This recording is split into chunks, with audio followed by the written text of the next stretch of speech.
పాదార విందాలకు శతకోటి వందనాలు సమర్పిస్తూ అందరికీ సాయిరామ్ అండి. నా పేరు అడుసుమిల్లి విజయలక్ష్మి అండి. మా శ్రీవారి పేరు అడుసుమిల్లి శ్రీ సాయిబాబు గారు. 2 years అయింది ఆయన ఎక్స్పైర్ అయ్యారు. అయితే నేను ఆయన కూడా సర్వీసులో చాలా ఏళ్ళు నాతో పాటు వచ్చారు. మా ఇద్దరికి ఇంటర్వ్యూ కూడా ఇచ్చారు. మా దంపతులకి మా పిల్లల యొక్క పెళ్ళిళ్ళన్నీ కూడా ఆయన అనుమతితోనే లెటర్స్ రాసి ఆయన దగ్గర పర్మిషన్ పొంది మేము ముగ్గురు పిల్లలు పెళ్లి చేశాము. ఆ పెళ్ళిళ్ళు కూడా చాలా మంచి అల్లుళ్ళు దొరికారు. మా అమ్మాయిలు కూడా అదృష్టవంతులు. ఆ రకంగా మా అల్లుడు కూడా చాలా బుద్ధిమంతులు. అయితే ఇంకేంటంటే ప్రతి అడుగు నేను స్వామి మీద నమ్మకంతోనే ఇస్తాను. ముందు ఏదైనా కానీ ఆచరణ ఉందా, అనుభవం ఉందా అని అడిగితే నేను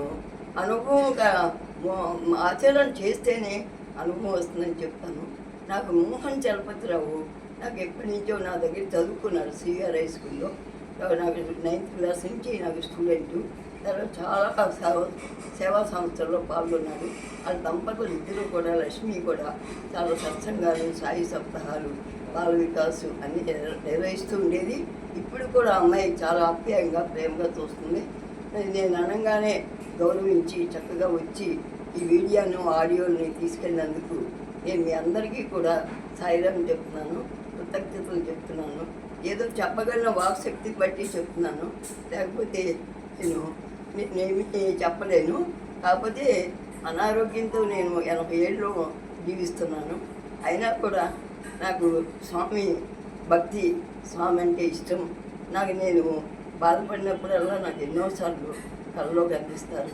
నాకు ఒకసారి నేను నిద్రలో పోతున్నప్పుడు ఏడుస్తుంటే నాకు విభూది పెట్టి జ్ఞానేత్రాన్ని తెప్పించారు.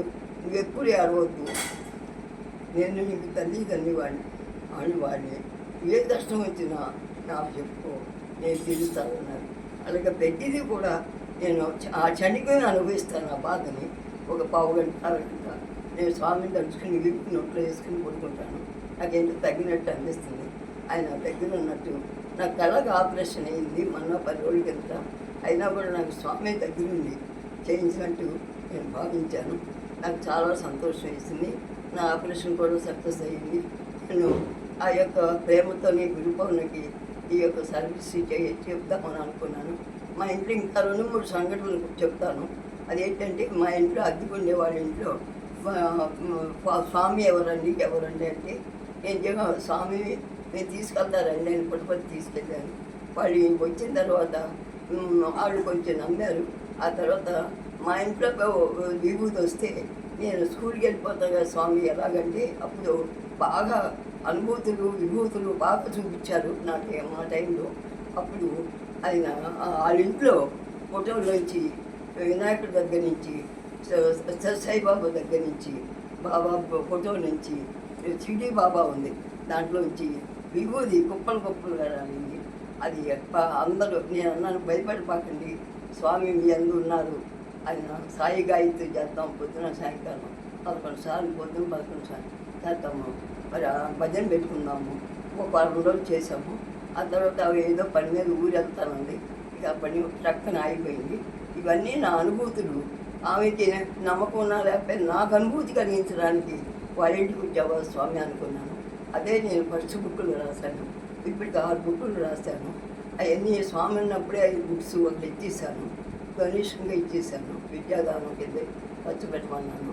అయితే ఈ 6వ బుక్ మాత్రం నేను మన సాయి భక్తులకి, నా ఓల్డ్ పీపుల్కి, నాతో పాటు బుక్ చేసిన వాళ్ళకి మాత్రం నేను ఫ్రీగా పంచిపెట్టాను. ఒక బుక్ దానికి ఇచ్చాను లక్ష్మికి. వాళ్ళు చదివి ఎప్పుడన్నా మీకు వారానికి ఒకసారి దాంట్లో అనుభూతులు చూపిస్తారు. ఆ పుస్తకం 20 పేజీలైనా 200 సారాంశం ఉంది. 200 పేజీలు రాయగలను. నేను రాసే ఓపిక లేక నేను టూకీగా అన్నీ టచ్ చేసుకుంటూ వెళ్ళిపోయాను. తర్వాత ఇంకా ఏంటంటే నేను ఇంకో 2 విషయాలు ఏం చెప్దాం అనుకున్నానంటే, స్వామిని నమ్మిన వారు ధన్యులు. ఆయన సూక్తులు ఎన్నో ఉన్నాయి. అది నేను ఆడియోలో ద్వారా పంపిస్తున్నాను, అవన్నీ చూడండి. ఇంకొక మెయిన్ విషయం ఏంటంటే, నమ్మిన వాళ్ళకే నమ్మినంత దొరుకుతుంది తప్పకుండా. అది నమ్మండి, దైవ విశ్వాసం ఉంటుంది. స్వామి ఒకటే మాట చెప్పారు, ఎన్ని కష్టాలు వచ్చినా ఎన్ని బాధలు వచ్చినా నువ్వు ఆత్మవిశ్వాసాన్ని ధైర్యాన్ని కోల్పోవద్దు.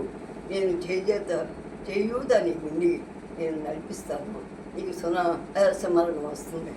అది వస్తుందో లేదో నాకు తెలియదు, దేవుడికి అప్పచెప్పిస్తాను. అది నాకేం సంబంధం లేదు.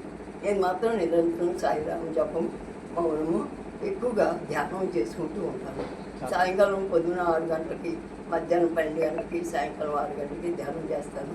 పొద్దున్న ఎక్కువగా సాయి దేవుడికి అన్నీ చేయలేకపోయినా కొద్ది కర్పూరం వెలిగించి పూలు పెడతాను. పూజ వరకే నేను చేయగలను స్వామి అనుకుంటాను. తర్వాత సాయంకాలం కూడా కర్పూరం వెలిగించి హారతి ఇస్తాను. అది అయిపోయిన తర్వాత పూలు మాత్రం పెడతాను. ఇంకేమీ చేయలేను.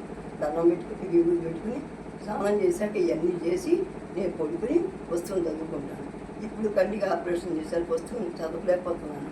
అందుకని నా కేర్ టేకర్ ఉంది నా దగ్గర, ఆ అమ్మాయితో చదివించుకుంటున్నాను నేను. కాబట్టి ఇంతవరకు నేను చెప్పగలిగాను. ఇక నేను నెక్స్ట్ టైం తీసుకుంటాను. సాయి చెప్తానా? బాగానే.